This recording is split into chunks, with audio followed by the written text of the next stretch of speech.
I'm going to say something. I know it's being recorded, but God forgive me. He visited my home. That's right, he sure did. And I didn't want Fox News to know that me and brother had a conversation. Because, you know, they were trying to beat him down anyway. So I had to stay out of the way because they were trying to see if, since he lived right around the corner from me, had we met. They couldn't find nothing, no picture, nothing. So they found a picture of my wife in a group with Sister Michelle. And Fox said, you see?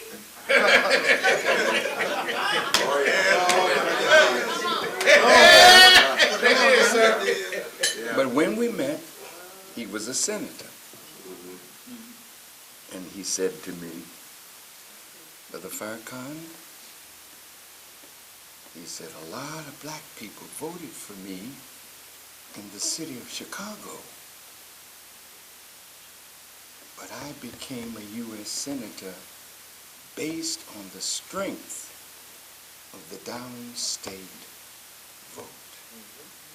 That was the vote of white people.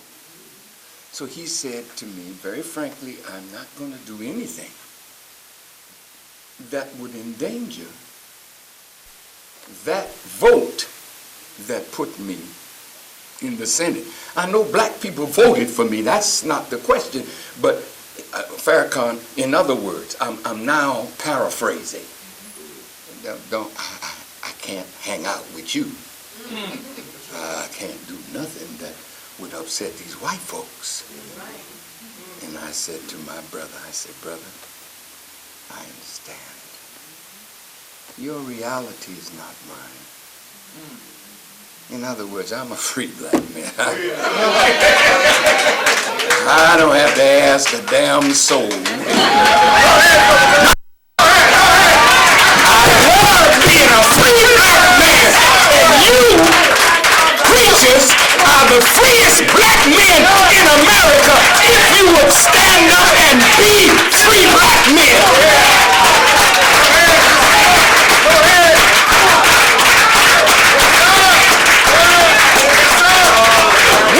Congregations that feed us. Yes, sir. Hallelujah. So they don't feed us for others sleep well, ride well, and be a dog with a muzzle. Come on. Yes, sir. Yes, sir. Hallelujah. We are well fed. Yes, sir. Look at the clothes we wear. Yes, sir. Look at the shoes we wear. Yes, sir. Look at the jewelry we have. Yes, Praise the Lord. Praise the Lord. Look at when we lie down at night. We don't lie down on a rock. We lie down on soft pillows. Yes, sir.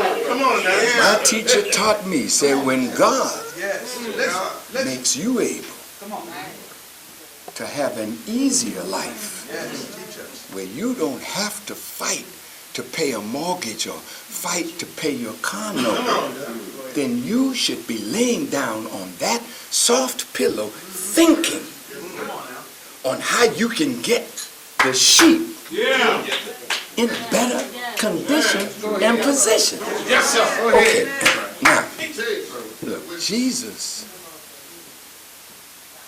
that man, he said in John, he talked about 7 I ams.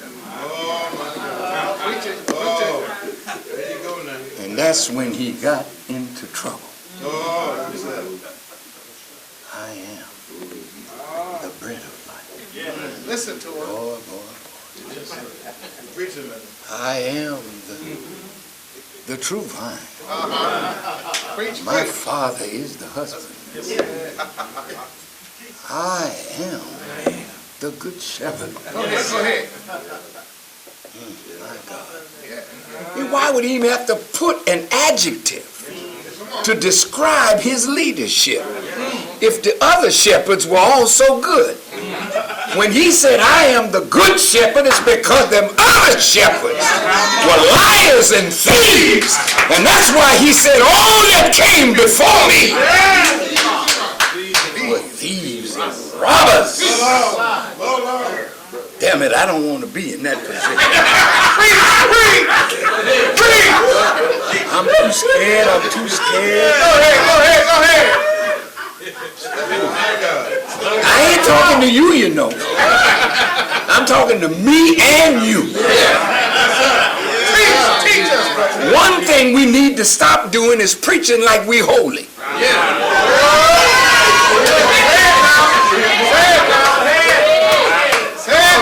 Hell, if I went down this room like the master would do. Hold on. That's right, hold on. Because our righteousness, he said, is as filthy rags. So we just a few days ahead of our congregation, and maybe we're a few days behind.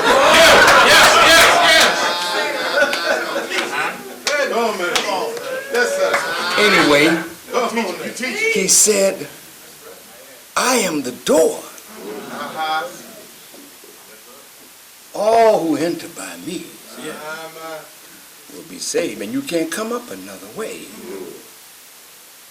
Man, he said, I am the way, the truth, and the life. Wow. I am the resurrection and the life. And even though you died by your rebellious actions against my word, if you believe in me, though you are dead, yet shall you live. This man Jesus is the hope of the entire world. But does the world really know him? See, if you're not being persecuted, then you are not preaching his gospel. If you're not being cast into prison, if they're not whipping you upside your head, come on, minister, go ahead. And if you're not dying like Stephen for the gospel, then maybe we know him by name. We know of his works, but we're preaching a watered down gospel because we are not preaching the judgment of this world. And I'm sorry, brothers, sisters, if you don't preach the judgment, your preaching is missing something. Because the judgment of God is so severe that the people need to know how to fear the God who comes to bring about the judgment. And it is the fear of God, not the love of God. That's the beginning of wisdom. It starts us on our journey. Preach it. Now, Jesus said,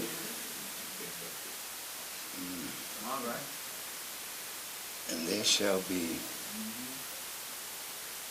rumors of war. And there will be nations rising against nations, kingdoms against kingdoms. Since the United Nations was formed, that men would dialogue and not go to war, there's been over 68 wars. So they ain't dealing with peace now. No. That's not the body. That's going to bring about peace. This is the body. If this body rises to its potential. Now, follow this, please. Jesus said there would be pestilence, H1N1, bird flu. He didn't say how it was going to come. He said it would be. It would be. Look at the diseases that are afflicting the human family, mainly black people. Wars, rumors of wars, kingdom against kingdom, nation against nation, Yes, sir. famine. Yes, sir. I read an article just last week that over 1 million American children go to bed hungry. My Lord. And famine is spreading throughout the world now because of climate change, because of drought, because of too much water Yes, sir. or too little water, fire. See, all of these things are the plagues Yes, sir. that God said he would bring to Pharaoh, but we live in Talk. with a modern Pharaoh. Yes, sir. Yes, sir. See, if you don't preach this, they'll get along with you. But if you preach that America, Yes, sir. Yes, sir. America, Yes, sir. say it again. See, brother, you can talk about the South Carolina flag, but every damn thing that we have suffered is under the American flag. Now, if you don't have the courage Go ahead. to call that flag to justice, Go ahead, brother minister. Yes, sir. Go ahead. Yeah. Talk. no. You the preachers of God. But if you're afraid, Yes, sir. then the Bible says the fearful and the unbelieving shall have their part in the lake that burns with fire. I'm here to tell you tonight that America is under divine judgment. Yes, sir. She's not coming back Go ahead. from this economic fall. So if your hope is in them to give you a job, Go ahead. I'm sorry, Don't you see? it's not gonna happen.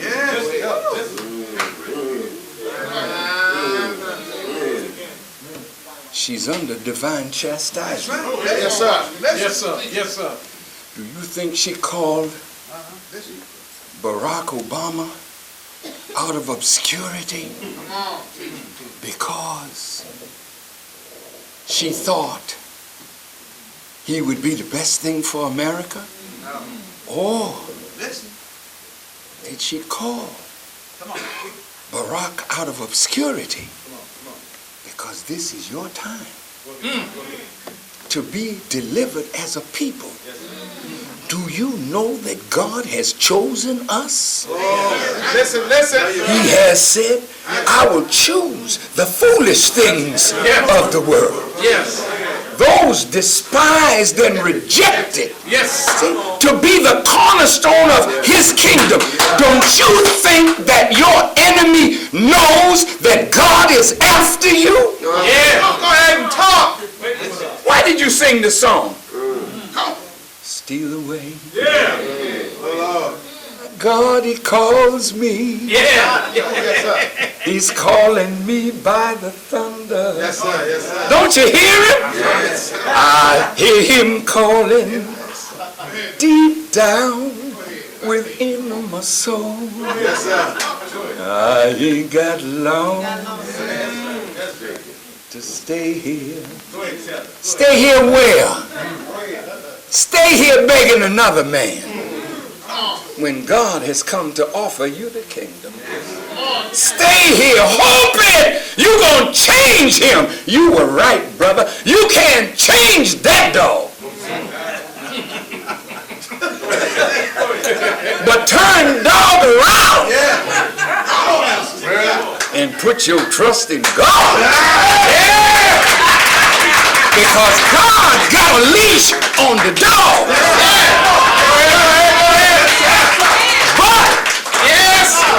But he's about to turn that dog loose. Yes, yes, yes, sir. Our children killing one another.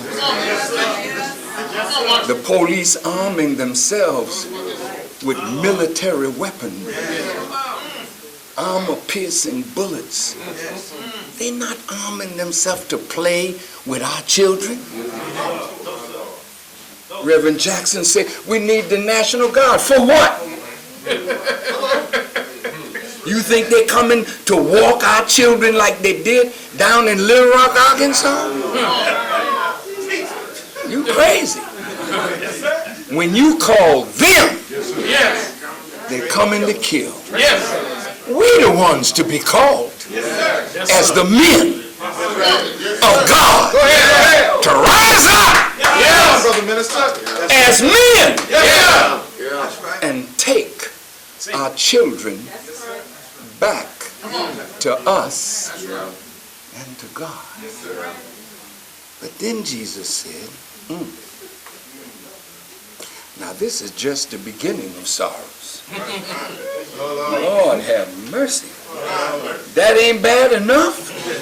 This is just the beginning? Okay, then you look. And I was fascinated by Romans, because the first chapter of Romans really tells us the characteristics of the church, the mosque, the schools, the NAACP, Urban League, Push. Look at these characteristics. Oh, Lord have mercy. He says,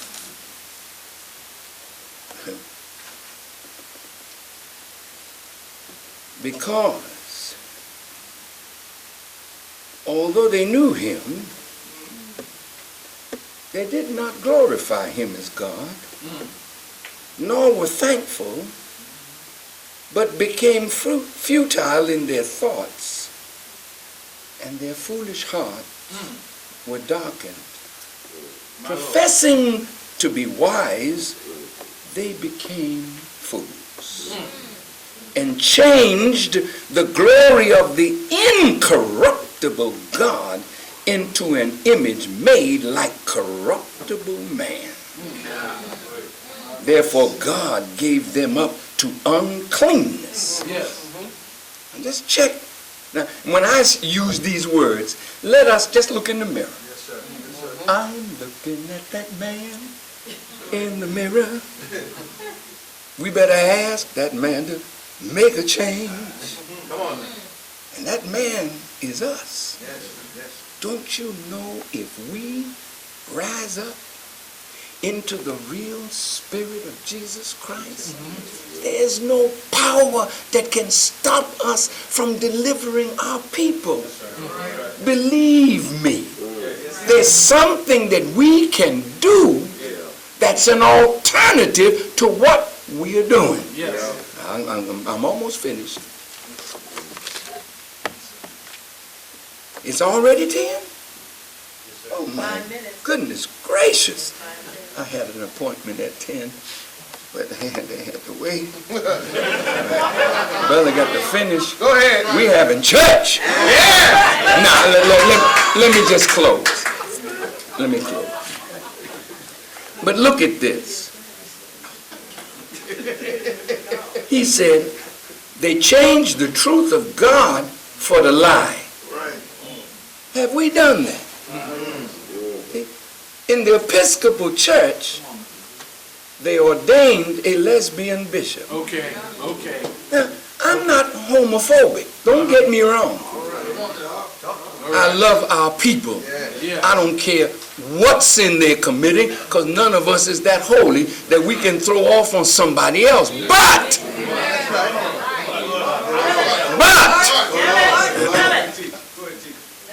the people in the days of Noah, every imagination of their heart was continually to do evil. So he said, as it was in the days of Noah, so shall it be at the coming of the Son of Man. Then you see Sodom and Gomorrah. That's punk stuff.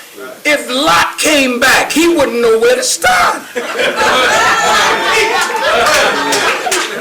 Lot would say, Lord, take me out of Washington. I'll try New York. Oh, Lord. Give me Charleston, South Carolina. Oh, Lord. Ain't nowhere you go today that Sodom and Gomorrah is not in our face. It's not our fault. Something is happening to turn us into that which we are becoming. Look at this. He said, for this reason, God gave them up to vile passions. Lord have mercy. For even their women exchanged the natural use for what is against nature. Likewise also the men, leaving the natural use of the women, burned in their lust for one another.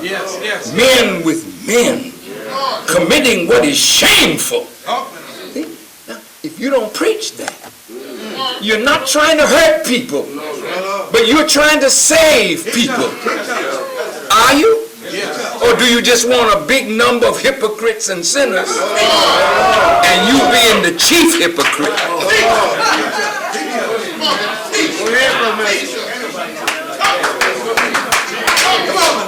Now, be ye not conformed to this world, but be ye transformed by what? The renewing of your mind. That's our job. Yes. To renew our minds and their minds so we make Christ-like people, then join one stone to another with the mortar of divine love so that we become the temple of the living God.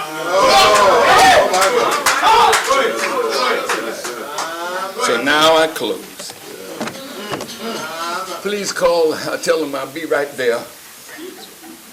I want to close with this. Dear family, Jesus, I keep coming to him because as a Muslim, I've come to know him. My Lord. I always loved him as a child in the church. I went away from the church and I went away from Christianity. And I heard Brother Malcolm and Elijah Muhammad, and I became a Muslim, but I always loved the church because the church nurtured me. The church was the village that helped my mother to raise me. My Lord. My Lord. So I'm still in love with the church. Go ahead. But the church is the hope of our people. And if the church rises to its duty, our people can be free. What's that noise? Oh. Our people can be free overnight. Now the key is this. Yesterday I sat in a session that was talking about internal problems. I didn't think that that's what we wanted to talk about. It was about membership.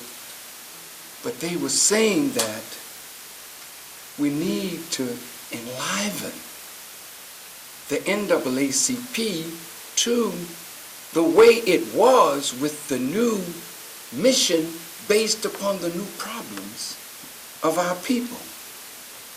You know, that sun has been out there a long time. Well, what is the power that keeps the sun burning? And what is the power that keeps a Christian from running and not getting weary? See, if you got that power, age don't stop you from your witness. Listen now. Jesus, I'm coming to him. He said, these 2 commandments I give you. Yes, sir. Now this is very heavy. Love God. Not with some, but with all your heart, soul, mind, and strength.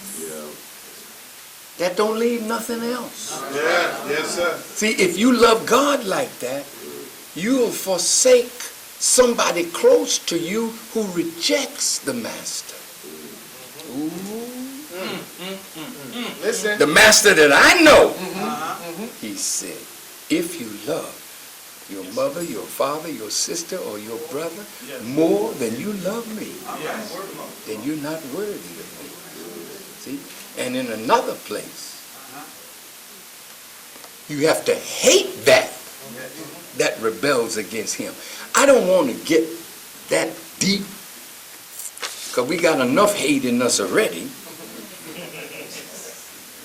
But the reason we are failing is because among us there's too much envy, too much strife, Yes, sir.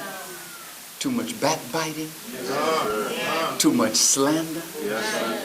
See, all of these things destroy the brotherhood of the church, the mosque, and the NAACP. So in closing, yesterday, Ben Jealous, who I think and I pray will be the great president that he has the potential of being. The NAACP is the finest that we have. The brilliant women and men that I have met over these days makes me know that the NAACP is relevant and it has giants in it that if properly inspired and lifted with the faith-based community partnering with them, we can make a difference. But they talked about my sister in the back, bless her heart, both of them, but my sister there talked about prison and the young people coming out of prison. That would be a ready market, I don't want to use that term, but a ready pool of fish for the fishermen, not with a pole, but with a net. Yes, sir. And if we found that we didn't look down on our less fortunate incarcerated brothers and sisters, what spirit would we have to bring them in to the NAACP and give them a chance to demonstrate the tremendous skill that they already have? And by helping them, their mothers, their fathers, their aunties, their uncles will say, look what the NAACP did for my child. I'm going to take me out of membership and I'm going to go to work to help the NAACP fulfill its mission. Love. Love. I'm not talking about some emotional stuff. I'm talking about the love of Christ that transforms human beings. Take this as I leave you. Jesus on leaving, he know he's going now. He already gave the 2 great commandments, but then he said, the greatest commandment now, love ye one another. He didn't stop there. Even as I have loved you. Go ahead, just think of those words. He's calling on us to love one another in the same way that he demonstrated love for us all. I know when I look at my people, I don't look at their drunkenness, their prostitution, their slinging of drugs, their gang banging. When I look at them, I see the kingdom buried in them that only divine love can bring out of them. But if we judge them and condemn them, then the love of Christ is not in us. I read an article in Reader's Digest. It was called The Awesome Power of Human Love. They took some children and gave them all the material things that they desired, but they didn't give them love. And another group, they just showered them with love. And at the end of it, they tested them.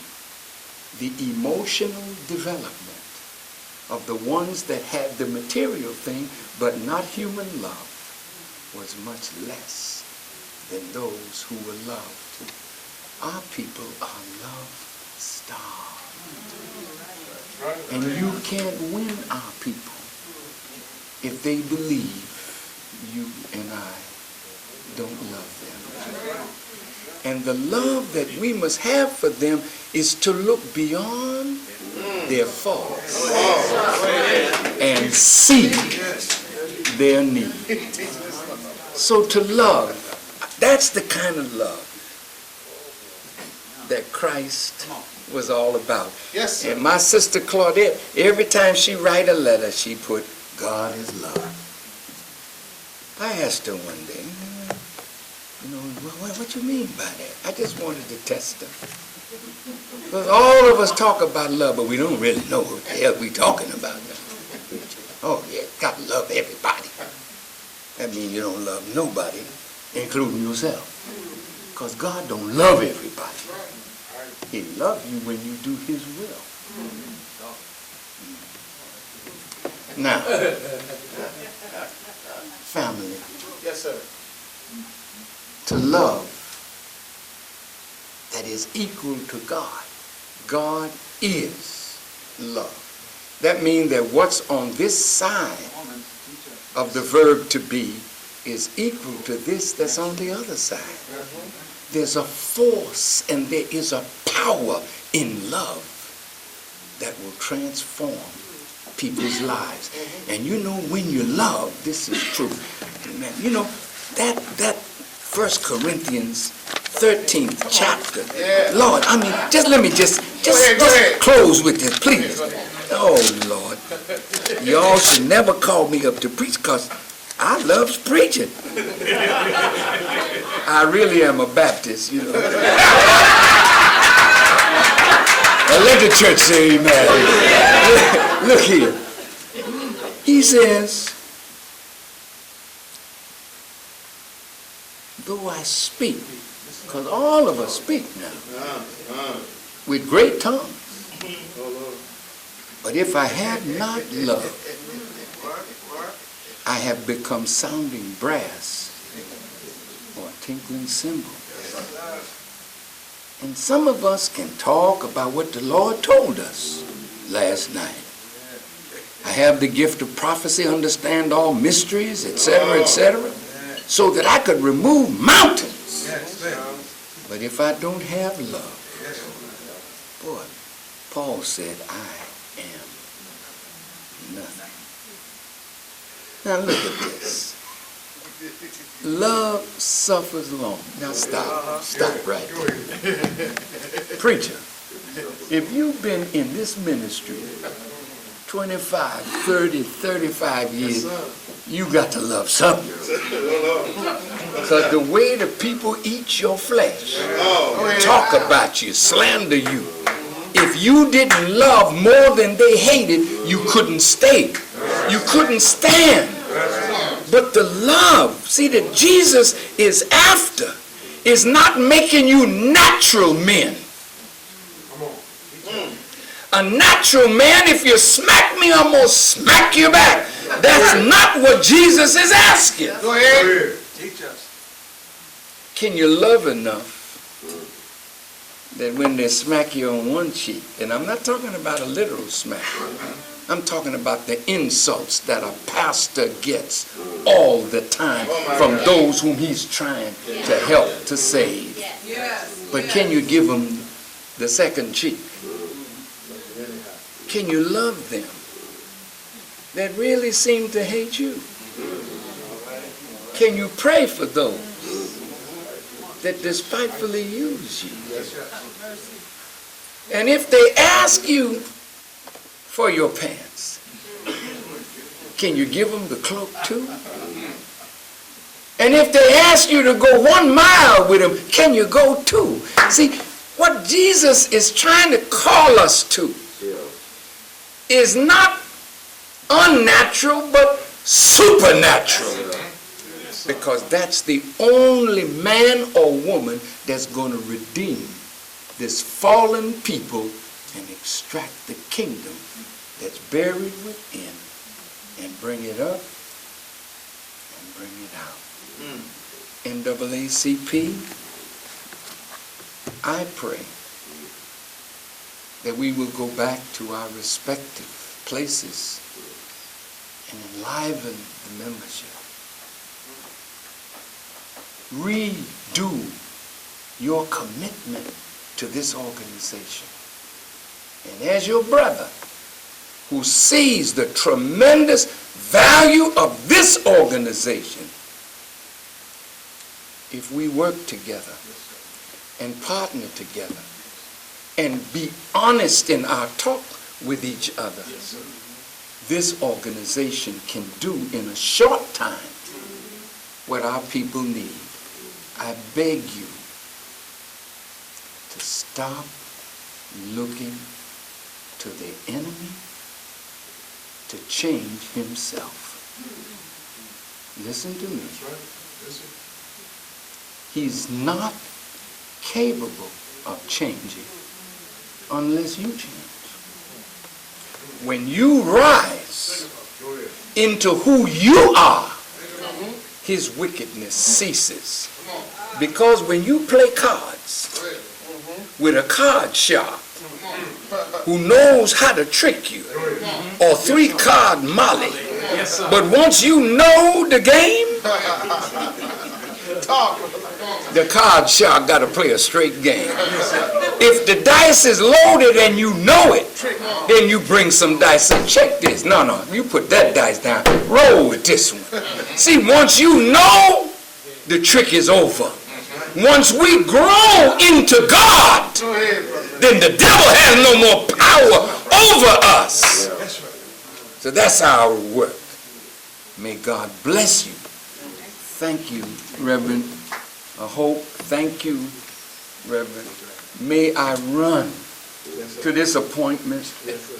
I have to get to the hospital in the morning for a test to make sure that my cancer is in check. But my assistant, the Honorable Elijah Muhammad's son, Ishmael Muhammad, will be here for the closing session. Thank you for listening. Thank you. May God bless you. Assalamu alaikum. Love you. Thank you. Thank you. Love you.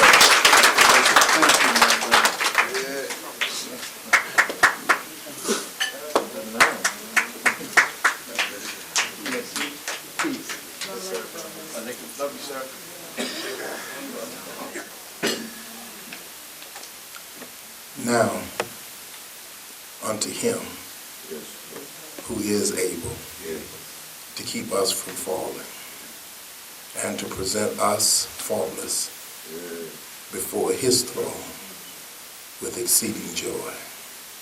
To the only wise God, our Father, to him be power and glory and majesty and honor and worlds without end, forever and ever.